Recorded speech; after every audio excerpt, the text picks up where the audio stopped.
important. Le Conseil des ministres a été informé par le garde des Sceaux, ministre en charge de la justice et des libertés publiques, de la décision du juge de mettre en liberté provisoire certaines personnes, certains détenus, notamment 14 détenus de la crise post-électorale. Le Conseil a pris acte de cette décision en espérant qu'elle contribuera à l'apaisement du climat sociopolitique et qu'elle contribuera également à accélérer la démarche en cours de réconciliation des Ivoiriens.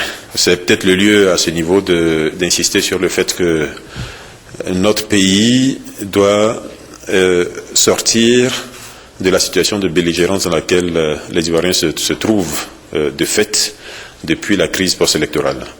C'est le vœu du chef de l'État, c'est l'ambition du chef de l'État, c'est sa volonté aussi de faire en sorte que les Ivoiriens se réconcilient, de faire en sorte que les Ivoiriens ne se regardent plus en chien de faïence, de faire en sorte que toutes les énergies, toutes les intelligences de ce pays soient mises à la disposition de la construction du pays.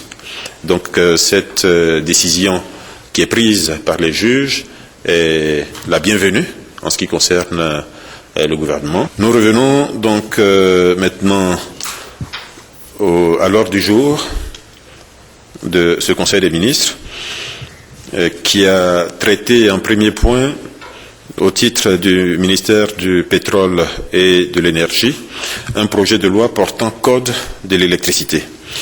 C'est important là aussi parce que ce projet de loi va permettre d'améliorer le cadre juridique qui régit le secteur de l'électricité pour permettre son redressement et permettre la dynamisation et le développement de ce secteur. Donc ce projet de loi intègre quelques nouveautés, dont par exemple les énergies nouvelles, c'est important d'en parler. Et également ce projet de loi renforce le dispositif de répression des fraudes et des actes délictueux qui sont préjudiciables au secteur de l'électricité.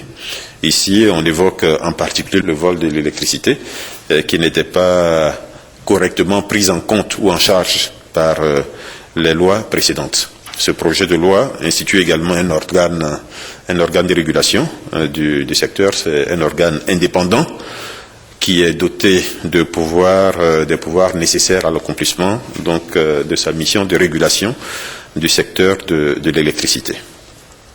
Deuxièmement, au titre du ministère de la Santé et de la lutte contre le sida, le Conseil a adopté un projet de loi qui porte régime de prévention, de protection et de répression en matière de lutte contre le VIH-Sida. La Côte d'Ivoire continue d'être fortement touchée par cette pandémie, puisque le taux d'infection en Côte d'Ivoire reste aux environs de 3,7%, ce qui est l'un des plus élevés de la sous-région. Il s'agit donc de renforcer l'arsenal juridique, évidemment l'arsenal médical également, le dispositif médical, pour permettre la meilleure prise en compte et surtout favoriser la prévention de la transmission et la protection des personnes vivant avec le VIH-Sida, notamment en matière de confidentialité, lutter par exemple contre la stigmatisation des personnes qui sont concernées, etc. Nous passons au projet de décret. Le premier projet de décret, au titre du ministère d'État, ministère de l'Emploi, des Affaires sociales et de la formation professionnelle, porte révision de la liste et des tableaux des maladies professionnelles indemnisables. Il faut savoir que ce tableau n'avait pas été modifié depuis 1967. Dans les mesures nouvelles, nous pouvons évoquer par exemple les affections nouvelles qui sont prises en compte par le tableau des maladies professionnelles. Ce sont par exemple les affections provoquées par les bois, par l'industrie du bois par exemple, les affections périarticulaires provoquées par certains gestes et postures de travail, et puis les affections chroniques du rachis lombaire provoquées par la manutention de charges lourdes. Il s'agit ici donc de mieux prendre en compte les maladies professionnelle et de faire en sorte que les personnes qui sont atteintes de ce type de maladie soient correctement et justement indemnisées. Le deuxième décret est pris toujours au titre du ministère d'État, ministère de l'Emploi, des Affaires sociales et de la formation professionnelle. Il s'agit d'un décret qui porte création, attribution, organisation, fonctionnement de l'Observatoire national des accidents du travail et des maladies professionnelles de Côte d'Ivoire, en abrégé ONATMP-CI. Donc la mission de cet observatoire, c'est de faire des mesures, de collecter, regrouper, synthétiser, traiter les informations relatives aux maladies professionnelles, à la santé et la sécurité au travail, et puis d'organiser par la même occasion des échanges avec tous les partenaires qui sont en charge de la prévention des risques professionnels. Ensuite, au titre du ministère des Transports, un décret a été pris qui est relatif à la conception, au financement, la construction, l'exploitation, l'entretien de la gare routière interurbaine d'Abidjan. C'est un décret qui est signé le 24 avril 2013. Il s'agit de doter la ville d'Abidjan d'une gare routière moderne, interurbaine et internationale, de faire en sorte que les activités s'y déroulent avec le meilleur contrôle possible et avec le meilleur confort possible également pour la population. Le coût du projet est de 46,9 milliards de francs CFA, financé par le concessionnaire. Donc c'est un projet en partenariat public-privé. Ce projet est susceptible de générer 1000 emplois et la durée de la concession est à ce stade prévue à 25 ans. Le quatrième décret est pris au titre du ministère de la Santé et de la lutte contre le sida. C'est un décret qui porte création, attribution, organisation, fonctionnement du Comité national de lutte contre le trafic illicite et la contrefaçon des médicaments. Là aussi, il s'agit d'un décret très important parce que malheureusement, notre pays commence à subir très fortement ce fléau. Il faut savoir que la vente illicite de médicaments représente à ce jour jusqu'à 30% de l'activité pharmaceutique en Côte d'Ivoire. C'est à peu près une trentaine de milliards de francs CFA qui sont concernés. Et le gouvernement entend donc à travers ce comité mieux informer la population et les sensibiliser surtout sur les dangers des produits pharmaceutiques contrefaits et évidemment lutter contre la vente illicite de ces produits-là. Aujourd'hui, un grand nombre de problèmes de santé résultent de cela, de la mauvaise utilisation des médicaments et surtout de l'utilisation de médicaments qui, en réalité, sont déjà eux-mêmes contrefaits. Donc des médicaments qui ne sont pas destinés à soigner les maladies ou les affections que telle ou telle personne peut avoir, ou des médicaments qui viennent même souvent aggraver le mal que vous avez. Tous les problèmes de résistance qu'on observe, tous les problèmes liés à l'insuffisance rénale, souvent même aux hépatites, des troubles arrêt cardiaque, des perforations digestives, tout ça, c'est des cancers même liés à ces médicaments qui sont contrefaits et qui malheureusement envahissent nos marchés. Le médicament en Côte d'Ivoire est vendu dans une pharmacie homologuée, donc c'est à ces pharmacies que logiquement les populations doivent se rendre pour se soigner, pour acheter des médicaments. Jamais dans la rue, c'est important de le dire et avec insistance. Au titre du ministère de l'Agriculture, le Conseil a adopté un décret portant organisation du recensement des exploitants et des exploitations agricoles. Ce recensement va permettre à notre pays de disposer de statistiques fiables et complètes sur la nature et la structure des exploitations agricoles, ainsi que sur les exploitants eux-mêmes et leurs exploitations agricoles.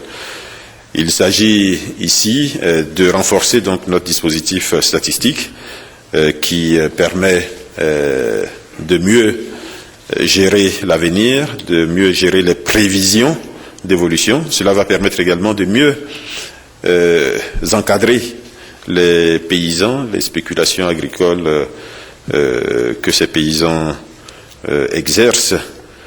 Et cela va renforcer, nous le pensons, l'action du gouvernement dans le domaine de l'encadrement de notre agriculture et de nos agriculteurs. La communication suivante est faite au titre du ministère de la Promotion de la Jeunesse, des Sports et des Loisirs, en liaison avec d'autres ministères. Il s'agit d'un décret qui porte création, attribution, organisation, fonctionnement du Comité national des Jeux de la francophonie de 2017. Comme vous le savez, ces Jeux ont été attribués à la Côte d'Ivoire. Il s'agit de Jeux dont l'organisation est lourde et complexe. Donc il s'agit dès à présent de mettre en place le comité d'organisation pour faire en sorte que ces Jeux en 2017 soient une réussite. Nous passons donc au chapitre suivant, celui des communications. La première communication est faite au titre du ministère de la Justice, des Droits de l'Homme et des Libertés publiques. Elle est relative au nouveau cadre juridique des sociétés coopératives. Ça aussi, c'est important de mentionner l'évolution qu'il y a eu dans le secteur agricole. Il y a quelques années, nous parlions de groupements à vocation coopérative. Ces groupements à vocation coopérative sont passés à des coopératives et désormais nous parlerons de sociétés coopératives. C'est important. Donc ce sont désormais des sociétés qui ne sont plus régies comme c'était le cas par la loi de 97, mais par contre elles seront régies par la loi donc sur les sociétés.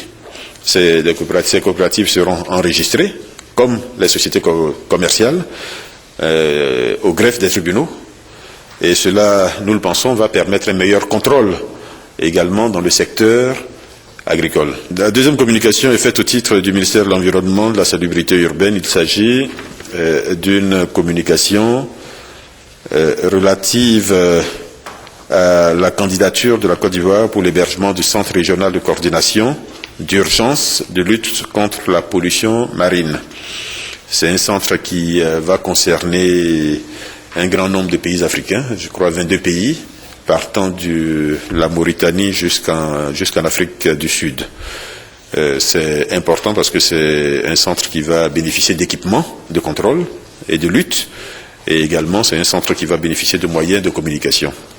La Côte d'Ivoire a de bonnes chances d'avoir ce siège ici, et donc le Conseil a donné son accord pour la candidature de notre pays pour l'hébergement de ce centre régional de coordination d'urgence de lutte contre la pollution marine.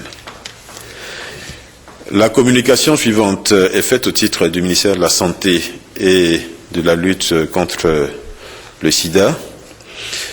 Elle concerne la situation sanitaire de notre pays et les perspectives du secteur de la santé à court et moyen terme. Il s'agit évidemment d'une communication très importante qui décrit la situation dans laquelle se trouve aujourd'hui la santé en Côte d'Ivoire, les insuffisances que cette situation présente, et la communication a l'avantage de proposer des solutions pour les années 2013 et 2014 pour ce qui concerne un certain nombre de points importants dans la gestion de l'activité de la santé en Côte d'Ivoire. Il s'agit notamment de la gratuité ciblée, il s'agit du financement de la nouvelle pharmacie de la santé publique, il s'agit de l'accroissement de la disponibilité et de l'accessibilité des soins de santé, donc notamment les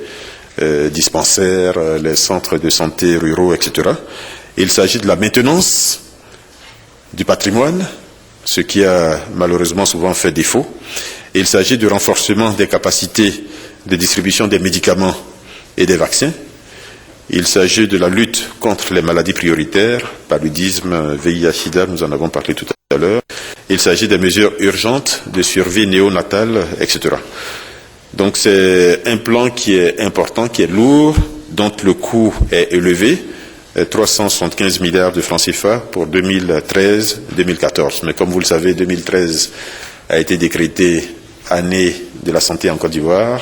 Ça a été la décision du chef de l'État. Il s'agit donc de donner les moyens aux structures concernées, aux ministères concernés, pour que cette ambition soit rendue effective sur le terrain. Donc ces moyens vont permettre, nous le pensons, donc en 2013 et en 2014, de remettre complètement notre plateau sanitaire à bon niveau. La communication suivante est faite au titre du ministère de l'Industrie et des Mines. Il s'agit là aussi d'une communication relativement structurante parce qu'elle concerne la politique industrielle qui doit être mise en œuvre par notre pays au cours des prochaines années. Donc cette communication, de la même façon, reprend les insuffisances qui sont notées, en particulier le faible niveau de transformation de nos produits agricoles. Par exemple, 5% seulement en ce qui concerne l'anacarde, 30% seulement, 35% en ce qui concerne le cacao. Le coton, c'est très faible. En ce qui concerne les VA, en deuxième transformation, nous sommes presque à zéro. Donc là, il y a des efforts importants à faire. Et donc des mesures ont été proposées qui permettent au gouvernement d'avoir une meilleure vision et de pouvoir agir de la meilleure façon pour améliorer le taux de transformation, pour favoriser le développement des industries, quelles qu'elles soient en Côte d'Ivoire. Le Conseil a en particulier insisté sur le besoin d'améliorer la présence de l'actionnariat ivoirien, donc d'hommes d'affaires ivoiriens, dans le secteur de l'industrie et de façon générale dans la marche de notre économie. Au titre du ministère de l'Industrie et des Mines, toujours sur présentation du ministre, le Conseil a autorisé la signature d'une lettre d'intention qui a été signée entre l'État de Côte d'Ivoire et la société d'exploitation minière Xstrata, donc ex-Falcon Bridge.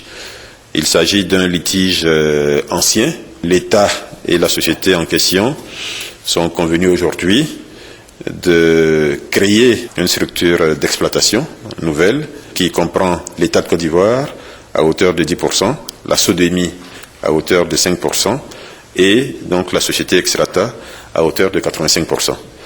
Cette société va être chargée de l'exploitation du gisement de nickel de Biancouma-Sipilou. La communication suivante est faite au titre du ministère des Eaux et Forêts et c'est une communication qui est relative à la rénovation et à la réhabilitation du zoo national d'Abidjan. Les animaux aujourd'hui meurent au zoo d'Abidjan qui n'a plus une existence véritable puisque les animaux n'y sont plus et même ceux qui y sont malades, rachitiques, etc. Il s'agit donc de réhabiliter le site. Voilà donc rapidement fait le compte rendu de la réunion du Conseil des ministres tenue ce matin.